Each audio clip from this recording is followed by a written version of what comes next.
entendemos, seu Pai. Assim como a Cris colocou, seu Pai, o Rômulo, seu Pai, será paz, seu Pai. E de antemão, seu Pai, foi colocado esse desafio, seu Pai, que é essa faculdade, seu Pai. No primeiro momento, causa, seu Pai, que causou, seu Pai, neles estranheza, seu Pai. Mas o Senhor, Pai, já estava vendo lá na frente, seu Pai, o que iria acontecer. Pai, toma, seu Pai, essa faculdade do Rômulo nas tuas mãos, seu Pai. Sabemos, seu Pai, que não é fácil, seu Pai. Sabemos, seu Pai, que lutas virão e se levantarão, Pai. Mas que o Senhor, Pai, possa ser com ele, seu Pai, e que o Rômulo possa entender que há um Deus no céu que o ama, há um Deus no céu que cuida dele, seu Pai. Envia recursos de sabedoria, de entendimento, seu Pai. Pai, de qual forma te entregamos, seu Pai, a nossa vida diante de ti, seu Pai. Nos dê sabedoria, Pai, nos dê amor, nos dê, seu Pai, entendimento, seu Pai, para que nós venhamos, seu Pai, ser sal aonde nós estivermos, seu Pai, e fazer a diferença, seu Pai. Não porque nós somos melhores ou piores do que os outros, seu Pai, mas é porque nós temos o seu Filho Jesus, Pai, como Senhor e Salvador das nossas vidas, seu Pai. Eu te entrego este dia, te entrego esse final de semana nas tuas mãos, seu Pai, que ele possa ser abençoado, Pai, e cheio da tua presença. Eu te peço em nome de Jesus, Pai. Amém. Amém. Um dia abençoado em nome de Jesus. 1, 2, 3. Algo de bom Deus tem para nós. Amém.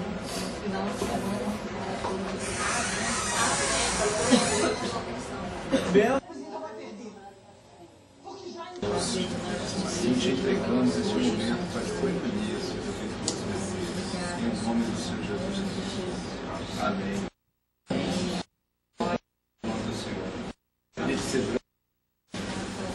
A gente vai hoje dar um desfecho para a escatologia, visto que essa semana foi uma semana, né? A semana passada teve uma semana mais atribulada, em questão de horário.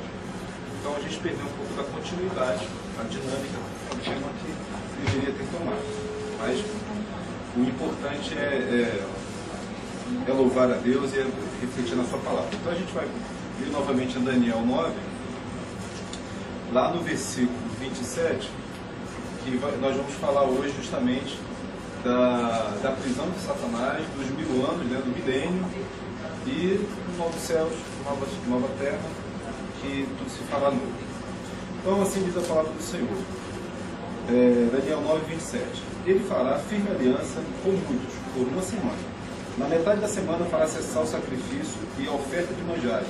Sobre as abominações virá o assolador, até que a destruição que está determinada se derrame sobre ele. Isso aqui é uma profecia direta contra o anticristo, que fará uma aliança, né, mundial, uma aliança, inclusive com Israel. Israel, a região de Israel, que sempre foi a grande ofensora em termos de conflitos no ambiente global. Através de Israel, tem aquele ponto do planeta tem sido constantemente região de conflitos, cenários de conflito, que desestabiliza a Terra. Então, uma coisa que desestabiliza a paz mundial. Então, essa aliança que o Anticristo fará será para conquistar a paz, falsa paz, com todas as nações, inclusive com Israel. Israel, percebendo que ele virá paz, e o que Israel espera, ter negado Jesus, ele espera um libertador militar. Por isso que Israel negou Jesus, porque Jesus vem pregando paz e justiça. Israel queria um Messias, um libertador militar, político, né? Militar, ou seja, alguém que com força traria paz para Israel. Então, o povo de Israel vai aceitar o anticristo como o Messias, o Salvador. Só que o anticristo, a intenção dele não é servir a Deus, é sobrepor a Deus, vai começar a trazer abominação e assolação. Para o povo de Israel, qualquer um que se diga filho de Deus, no maiúsculo, não filho de Deus como sendo filho da descendente, exatamente, descendência de Abraão, mas filho de Deus da geração direta de Deus. Isso para o povo de Israel é abominação. É alguém que vai tentar sentar no trono de Deus, seja, no trono de Moisés como sendo Deus. Para isso, para que o anticristo faça esse domínio à terra assentado no trono de Moisés, ele vai ter que guerrear contra Israel, porque Israel não vai aceitar essa história. E aí virá a abominação e dissolação que a gente está vendo aqui. Ou seja, ele dentro do templo de Moisés, que vai ser reconstruído ainda, ele vai oferecer sacrifícios à besta, né? Ao próprio Lúcifer, ao próprio Satanás, dentro. Então isso Realmente, a abominação, a dissolação é uma coisa até inconcebível para nós, o que dirá o povo de Israel. E aí virá uma grande luta. Se nós formos ler aqui, eu vou ler, vocês vão gravando aqui no vídeo, você em casa também, com a sua Bíblia, vai acompanhando.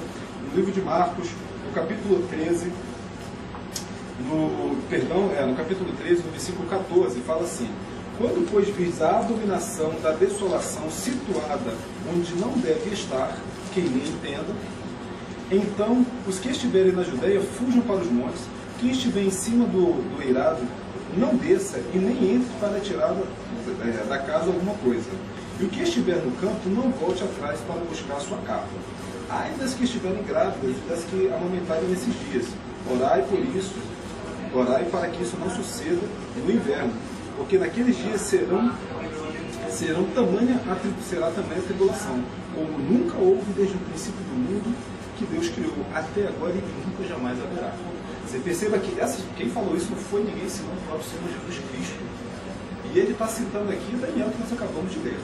E aí, quando você percebe aqui, quando diz a abominação de desolação situada onde não deve estar, ou seja, o camarada fazer o sacrifício lá no centro de Macumba, a gente até acha estranho, mas é o lugar dele. Agora imagine você o cara fazer um sacrifício a um Deus maligno, que será a própria besta, a imagem da besta, dentro do templo de Moisés. Aí vai ser abominação de desolação, quer dizer, será o fim dos escrúpulos, os limites do anticristo terá, não terá mais limites, ele dominará de forma militar, de forma ditatorial. Então, a grande tribulação se dará realmente nesse período. E nós falamos aqui de algumas coisas que acontecerão, e dos flagelos, das trombetas, enfim.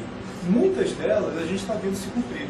Por exemplo, em uma das trombetas fala das águas torrentes, onde os anjos liberarão as águas dos 4 cantos e haverá uma grande enchente. Jesus fala que a tribulação, fala assim, olha, não vos enganeis. Olha, Jesus ali, Jesus lá, não enganeis com o falso profeta, porque ninguém saberá a hora de vir. Muitos virão em meu nome dizendo, eu sou Cristo, eu sou Cristo. Porque acontecerão guerras, dissensões, como dores de parto. Então, na verdade, nós estamos vivenciando as dores de parto. A tribulação não começou ainda. Por incrível que pareça, todo esse cenário caótico do planeta não começou, são apenas as dores de parto. Só para você ter uma ideia, para você que assiste aqui, não é cristão ou uma pessoa muito cética, as grandes enchentes, os tsunamis, elas estão ficando cada vez mais frequentes uma próxima da outra. O último relato de grande enchente foi em 1903 ou 16, uma coisa no início do século. Passou um período quase de 60 anos e teve uma segunda tsunami, também na ilha das Filipinas. Passou um período de 10 anos, olha, perceba como o intervalo vai diminuindo. A grávida, as contrações vão diminuindo até enquanto se concebe, se dá luz. Então, a tribulação, assim como as dores de parto, elas estão diminuindo. As catástrofes naturais, as guerras, enfim, tudo vai diminuir os intervalos de tempo até que vai culminar a grande tribulação. Bom, para a gente ser um pouco mais sucinto, eu estou fazendo um overview, só um resumo, para que você possa então entender a lógica de tudo. Então nós vamos lá para o livro de Apocalipse, lá no capítulo 19, rapidamente aqui para ganharmos tempo. Louvado seja o santo nome do Senhor Jesus Cristo. No capítulo 19, no versículo 11, fala assim: E vi o céu aberto, e eis um cavalo branco e seu cavaleiro, se chama Fiel e Verdadeiro, julga e peleja com justiça, os seus olhos são como chamas de fogo, e a sua cabeça há muitos diademas, e tem um nome escrito que ninguém conhece senão ele mesmo. Está vestido de manto tinto de sangue, e o seu nome se chama Verbo de Deus. Em seguida os exércitos que há no céu, montados nos cavalos brancos, com vestiduras de linho finíssimo, branco e puro, sai da sua boca uma espada afiada, e com ela ferir as nações, ele mesmo as regerá com cedro de ferro, e pessoalmente pisa o lagar de vinho, no furor da ira de Deus Todo-Poderoso. Aí o nome é El Shaddai, porque essa versão aqui não apresenta. Tem o seu manto tem em seu manto e na sua coxa o nome escrito, Rei dos Reis e Senhor dos Senhores. Então vinha um anjo posto de pé no sol, e clamou em grande voz, falando todas as aves que voam pelo meio dos céus, vinde e reunidos para a grande ceia de Deus, para que comais a carne dos reis, e a carne dos comandantes, a carne dos poderosos, a carne dos cavalos e dos seus cavaleiros, carne de todos, que livres, quer escravos, tanto pequenos como grandes. E vi a besta, os reis da terra, com seus exércitos, consagrados para pelejarem contra ele, que estavam montados no cavalo contra o seu exército. Mas a besta foi aprisionada, com ela e falso profeta, e com os sinais diante dela, seduziu aqueles que receberam a marca da besta, e eram adoradores da sua imagem. Os dois foram lançados dentro do lago de fogo, que arde com enxofre. Aqui nós percebemos a primeira batalha de Deus. Vai ter um evento que é o seguinte: diante desse cenário de falsa paz, quando a besta, o anticristo, falar, não, agora eu mando, e eu vou entrar e vou sacrificar ali, para a grande besta, para a grande abominação dentro do templo de Israel, o povo de Israel vai lamentar, vai rasgar suas vestes, vai lamentar profundamente, como uma mãe que protege pelo seu filho. Assim diz a Bíblia. E aí ela vai reconhecer, poxa, esse não era o Cristo. Cristo foi aquele a qual nós crucificamos. E vão lamentar amargamente, um pranto, um clamor que nunca se viu antes. Aí Jesus, o Rei dos Reis, Senhor dos Senhores, o próprio Senhor Deus, vai vir, como nós vemos aqui nessa figura, não mais como Cristo, advogado, não mais como Cristo, pregador, mas vai vir como Cristo, Rei e Juiz, para julgar. E ele vai pegar as nações, e o anticristo, e o falso profeta, e a besta, e todos os reis, a guerra. Por isso que Jesus falou, aquele que estiver no monte não desça. Não desça. Se a gente for ver lá em Mateus 24:16, vai falar que vai chover fogo do céu. Assim como aconteceu em Sodoma e Gomorra, 300 vezes mais forte. Então vai ser um cataclismo que nunca ninguém jamais viu. Contra aqueles que se levantaram contra Israel e contra todos aqueles que se associaram a eles, que receberam a marca da besta, os reis, os governantes, os comandantes, que se associaram à besta, ao anticristo, contra Israel. E Deus vai lançar eles todos no lago de fogo.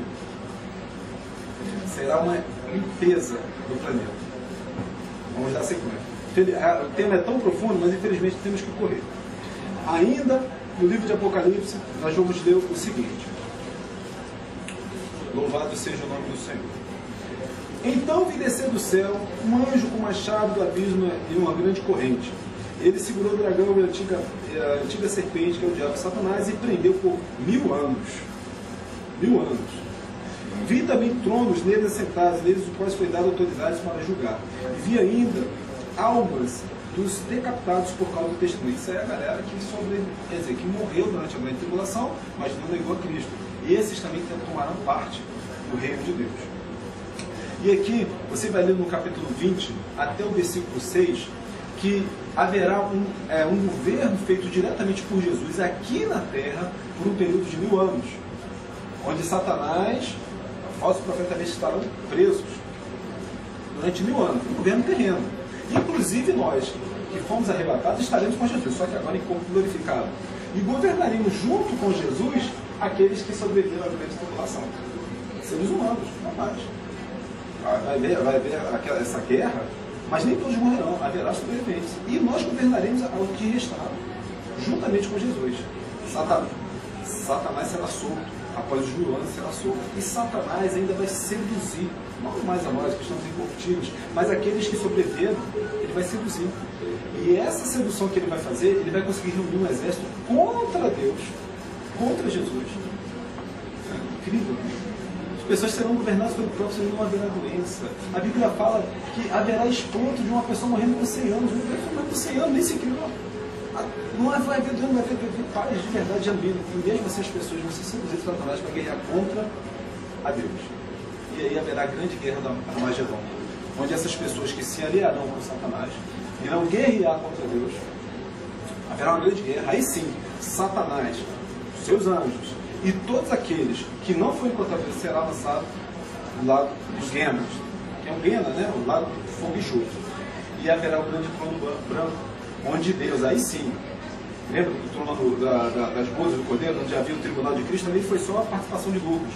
Mas essa grande trono branco vai julgar os anjos, as nações, quem morreu, quem não morreu, o cara que morreu, sei lá, em 1000 e pouco, 1200, Herodes, todo mundo vai ressuscitar, e nós, juntamente com o Iabe,